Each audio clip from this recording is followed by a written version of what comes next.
All right, it was a long day for federal lawmakers at the Nigerian Senate as they resumed the screening of President Bola Tinubu's ministers' nominee. 23 nominees have been screened so far, with 8 more still waiting to have their day before the Hallowed Chamber. Now, among the ministers' nominees screened on Tuesday is the former governor of Kaduna State, Nasir El-Rufai, the Senate's Deputy Majority Leader, David Umahi, finance expert, Olawale Edun, and others. Joining us here in the studio for this discussion is Femi Aino, a former Ogun West senatorial candidate of the NNPP, also a lawyer. It's nice to have you join us this morning. Yes, it's nice to be here. Great. You. Welcome. Now, I know you've been following the development in the Senate since Monday. Now, Nigerians have also been following with rapt interest and keen interest on what is going on, how it is playing on. Recall that the Senate said they were going to be very thorough.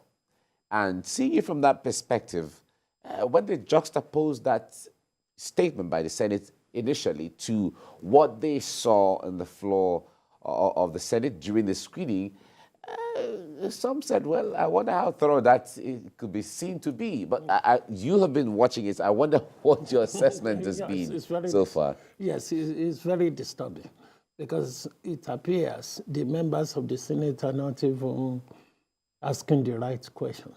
Because don't forget, some of these people, they've been in government before. And this is a critical moment to ask them questions, how they are going to do things differently. Take, for instance, look at what happened to El-Rufai yesterday. A member of the Senate said, look, I have a petition against this nominee. And then somebody said, look, we are not here for that. Now, why don't you listen to that person? And you see, if you look at the list, it's full of political actors, although I know they are technocrats.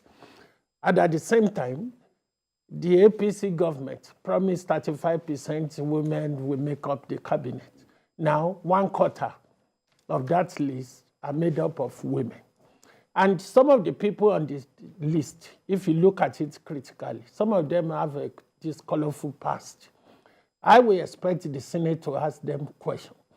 El-Rufai was the governor of Kaduna State for almost 8 years. The insecurity in that state during those 8 years is something all of us should be concerned about. Well, some always say that it would be security is still within the purview of the federal government. Yes, I take your point, but you want to be a minister of the federal government of Nigeria. So what we expect a member of the Senate to ask him question that, should you be appointed as the Minister of Defense? How will you do things differently if considering what happened when you were the governor in Kaduna State? These are the sort of questions you expect the members of the Senate to ask. And if you look at this list, there are 4 former governors in that list. Governor Wike, despite, he tried his best possible as the former governor of Rivers State, but whether they are more of substance than publicity, we don't even know. And if you look at Governor Wike, he's a very controversial and divisive figure in the sense that for the past 8 years, this man has been the governor of Rivers State, was the governor of Rivers State for 8 years. During those 8 years, he's been used to dishing out authority. Now you are out of office. Somebody needs to purge you out of that power that, yes, I'm the governor. The last decision boils down to me. Then we are now appointing you as a minister. It's not like being a governor. How are you going to do things differently? And Nigeria has all sorts of problems. We have political problems, we have social problems, we have economic problems, we have a threat to our major existence. Anybody who wants to be a minister of the Federal Republic of Nigeria must be able to address and convince us, how are you going to solve all these problems we have? The president, in fairness, he has taken some bold initiative in the last 2 months. But the snowball effect of those initiatives is that most people have been pushed to poverty. Nigerians, even before Asiwaju regime, has been going through bread and water months by month. Has that stopped now? And if you want to be a minister of the Federal Republic of Nigeria, how are you going to address that? The promise from APC during the Buhari administration was that, look, we are going to take 100 million people out of poverty. Now, you remove subsidy. Fair enough, there will be argument for and against. That's fine. Now, but at that time, did you consider what would be the snowball effect? Because once you remove subsidy, the price of the premium spirit or whatever is going to go up. The cost of moving foodstuffs and what have you from the northern part to the western part will go up. And then what will happen to all these market women? They are going to push that increase to the consumer, the ordinary people. And now we have this issue. This should have been thought through before you come out, because that subsidy removal was even done by the president 1 month ahead before the time. But having done that, maybe it wasn't well thought out that, look, what are we going to do? Now they are coming up with these palliative measures. Fair enough. But whoever is going to be a minister, how are you going to make sure that these palliative measures gets to the ordinary people? And that is the issue. We have had a Ministry for Humanitarian Affairs in the past. What happened? All the money disbursed, it ended up to be a controversial issue here and there, where some people said, look, this money was not widely distributed. You've heard recently the NNPP governor in Kano State being critical about certain measures taken by the federal government. So, you see, we have all these issues. And the other point, which are concerned without deviating from the major issue, is this nominee. How come the president was declared as the president of the Federal Republic of Nigeria on the 1st of March? Now, the inauguration took place on the 29th of May. If I'm going to be the president of the Federal Republic, that is a sufficient time to have my list ready, those who are going to work with me. And one good thing about this, our president, is that he's a very benevolent president in the sense that if you are loyal to him, there is a possibility you will be rewarded. If at the end of the day, you're a political aspirant and you fail one way, there is a possibility you are going to be rewarded. But the major question which we need to ask ourselves is that all these measures taken so far, are those measures going to deliver the dividends of democracy? I know it's too early to judge. I know time will tell, because time is a good weapon. But the issue we have on the table here, Nigerians want to know how they are going to enjoy the dividends of democracy, how their life is going to improve under this administration. And we have to be very careful of one thing. If you watch that, like a play called Yes, Prime Minister? What happened in that play was very sad, because you get members of the cabinet saying anything the prime minister said all of them will say, yes, prime minister. But at the end of the day, we don't want a president that will surround himself with yes men and women. We need ministerial nominee who will be able to look at the president in the eye and say, sorry, Mr. President, that's not the right way to go. Right. This is the right way to go, and that's my own take. All right, Mr. Aino, what you said so far, now especially the ambit of how the lawmakers themselves fared, because it's not just a test on the Tinubu administration, but even on now that it has come before you as lawmakers, how well did they fare? And it's also safe to also point out that this is not even the National Assembly of just the APC. We have people from various parties there, and yet we see the normal play out of bow and go for most of the nominees that appeared before it. And well, give it to them. They've also spoken about time not being on their side. There is still another list that is pending, set to be released today or thereabout for the outstanding numbers by the president. So what do you say about how the lawmakers did what they did? The conduct of the questions. For some, we didn't even get to hear any answers. And yes, you noted the issue of, somebody saying there was a petition and the president of the Senate saying it's not for us to talk about that now. Yes, I think that's another disturbing aspect because but we need to understand the limitation, and we need to try and avoid this convenient excuse that look, time is not on our side. You are a senator of the Federal Republic of Nigeria. You know one day the president is going to send the list. Once you have the list, you have to start your own investigation. You must be able to ask questions. Nigerians want all these people to answer. But you see, this convenient excuse, it's like you asking a latecomer, why are you late? He's going to say it's traffic because it's very convenient. You know you can't go out there to go and check. So the issue is this. They are supposed to, even if you look at the list so far, portfolios, and they didn't attach portfolio.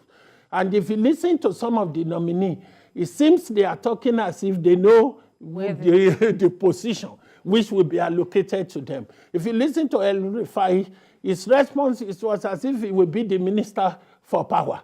If you listen to Olawale Edun, it was as if he was going to be the minister for finance. Once they start going on that line, then you can try as much as possible to generate your question from their response. That, okay, now we've listened to you, but what do you think is wrong with the economy in Nigeria? You see, and the president, and another thing is this. It took the president 5 months to get this list ready, because you were announced as the president of the Federal Republic of Nigeria on 1st March, and the list was even sent by the Constitution. You have 60 days to do that after inauguration. But the list was sent at the last minute. I know it's not an easy decision because you have all these political agitators, you have people who are lobbying. But the buck stopped with you as the president. This is the list. And what do we get at the end? We have a partial list.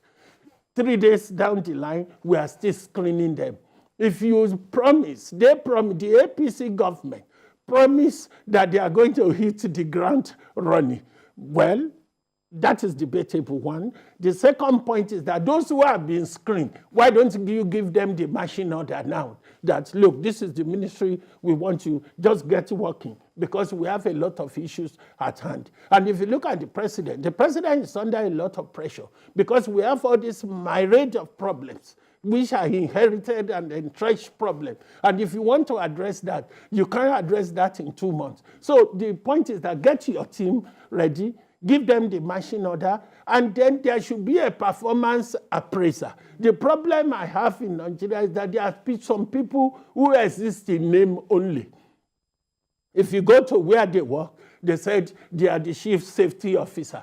But by the time you look around, you can see the risk there. So you only exist in name and on business card only because they've given you that position and you are carrying it, but you are not doing the job. If you want to appoint you as a minister, after 6 months, the president should be able to appraise your performance. And if you are not performing, we can reject the cabinet so that people can have the dividends of democracy. Okay, so the president has the power to hire and fire. Yes. So we'll wait to see. We'll talk about this. Let's go on a short break. We're discussing the issues from the screening of ministerial nominees. We'll be right back.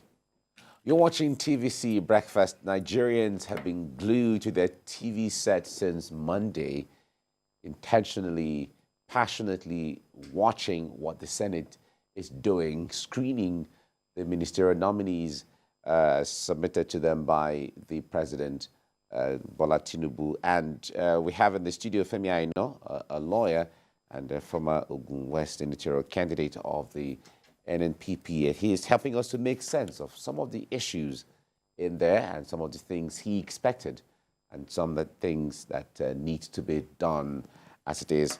All right, now, from the outcome of the nominees so far since Monday up until now, even with the list that we're still expecting the president to send, to the Senate, one would say that it seems the end is already predetermined. So I've heard someone say that, but is that really the case? Does it mean all nominees are just automatically going to be, given the go-ahead and then the screening looks like a formality? Well, the screening is not a formality per se. In a democracy, that is very essential because at the end of the day, the Senate, they are people representative. They are representing us. If I have an issue with a nominee, I can tell my senator that, look, there's an issue, there's something colorful about this man pass. I don't think he's going to perform. But you see, what we don't see here, and that is what happened abroad. Once they are doing the screening, they are ready to ask you a series of embarrassing questions about your past, because it's about your integrity as a minister and who is representing a country. And you see, it is very important that you are a person of integrity, not of any questionable integrity, because at the end of the day, we don't want to appoint you as a minister and the media come up and with a front page story that, oh, this and that happened about your past. So this will be an opportunity to screen out. That is not what is happening in Nigeria, because some of them will come because they've been this, they've been that. You see, and there's another thing you need to take up note. It is not about qualification. You see people come, they want to, and I see this even when I interview people in my chamber. They come with all these LLB certificates, they come with NYSC certificate. Honestly, I don't even look. Because you have LLB, that's why you are here in the first instance for an interview. But when I look at your CV, I want to see what connects you with ordinary people. That's the point. If I see in your CV that you have worked at Mama Cass or any of the eatery, there is a possibility you will know how to deal with complaint. Because you see people will buy food, they will bring it and say it's not this. How did you deal with that? So you have that skill. And that skill can come into your work as a lawyer, because you will be dealing with ordinary people. And then we look at where you live. Why are you looking for a job at Ikeja when you are living at Lekki? Can you tell me how you will get to work? Because don't forget, from that, you will know that this person will be coming late. That is one possibility. And some of them will be, because once you don't identify those two things, you will have a problem. We can't say because somebody has been a governor. Look at all these governors.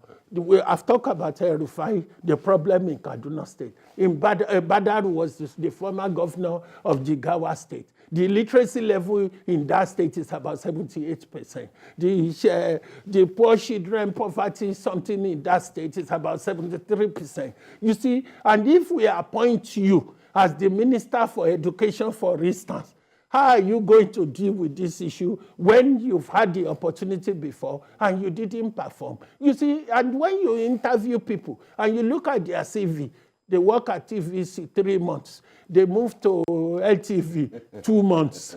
Then from LTV, they move to Channel 3 months. Then you will need to find out during the screening or the interview, what is chasing you all over the place that you cannot work in a place for 1 year or 6 months. Something is wrong. Either you are not a team player.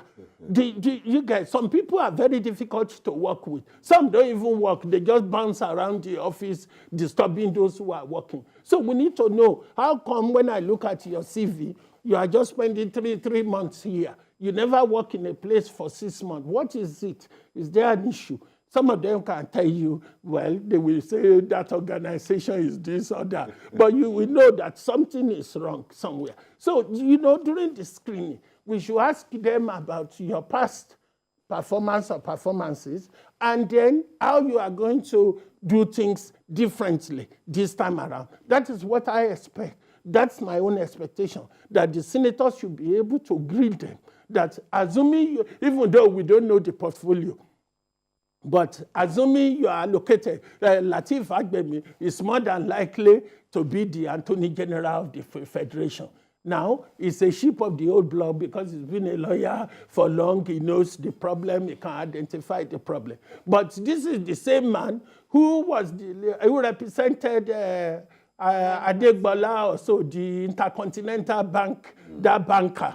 Up to Akingbola, thank you. Up to today, we don't even know the outcome of that case. Now, as the Attorney General, you will have the power to enter non-prosecution, whatever, because the Constitution, nolli prosecute, they call it, because the Constitution gives you that power. What is going to happen to all these outstanding corruption cases? What are you going to do? Those are the sort of questions Nigeria wants these people to answer. We have the P&ID case, and there are so many of them abroad, whereby Nigeria has been awarded, a lot of substantial amount has been awarded. So anybody who wants to be the Attorney General must be able to answer that question. And another thing which is even important is this.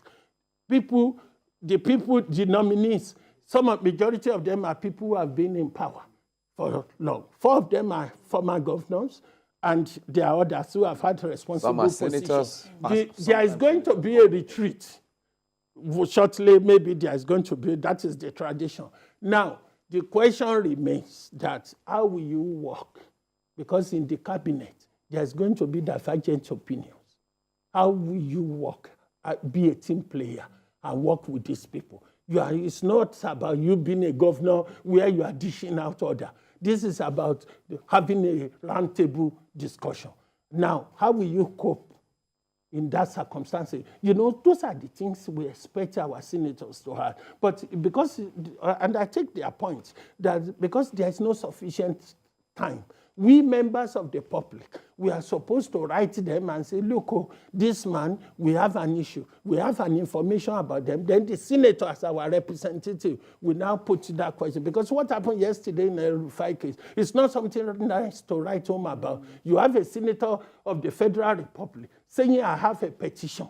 In another claim, what will have happened in that circumstances is that since we have this petition, I think we can defy your own confirmation to tomorrow. But we saw Mr. El-Rufai, the former governor, on ground. He was about to answer that question before the intervention, so to speak, by the president of the Senate. But you've spoken about the influx of members of the opposition in the list so far.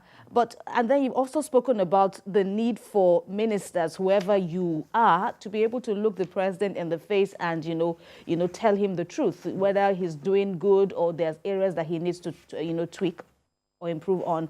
Is that an optimistic area for you, that the presence of these people, these individuals, Mr. Adilabu, the former governor of Rivers State, that we're going to get, that feel, in the administration, if these individuals are confirmed at the end? Are you looking forward to how it will all play out with a mix of members from the ruling party and the opposition? Yes, that's my optimistic view, and you seem to be getting that right.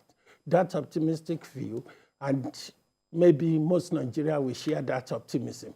That optimism is the fact that we want to know how these people are going to perform. We are very keen to know the portfolio that will be allocated to them. And at the same time, you see, because what you need, one thing about this government, which I think, I know people are praising President Asiwaju, saying this, saying that. Well, there's nothing wrong with that. We need to praise and criticize in equal measures. That is why you are the President of the Federal Republic of Nigeria. But the most important is that we don't want a situation, we don't want a controversial figure. Because if you are not careful, the achievements or the policy of your government may not come out because the media are focusing on the other side. That, look, this character, some of them can be unnecessarily confrontational. Once you are in government, it's not like that, because people are going to criticize what you do, how you are going to get information to filter down to ordinary people. The only good thing about this president so far is that he's engaging. At least he has addressed the Nigerian people, is maybe on 2 occasions now, which is good. There was a preemptive strike last week, whereby, because Labour are going to go on strike, let me quickly talk to Nigerian people. And because of that, I think that caught eyes with some people. Everybody saying Labour should give him time and do this. And when you come into government, what you are supposed to do, if you have some policies which are very unpopular, you quickly do that when you are enjoying the goodwill of the people. Because Nigerians, who is going to remove subsidy and people will not go on street. Okay. And that is a very big achievement which we should commend to the government. All right, Femi, thank you so much for your insight into all of this.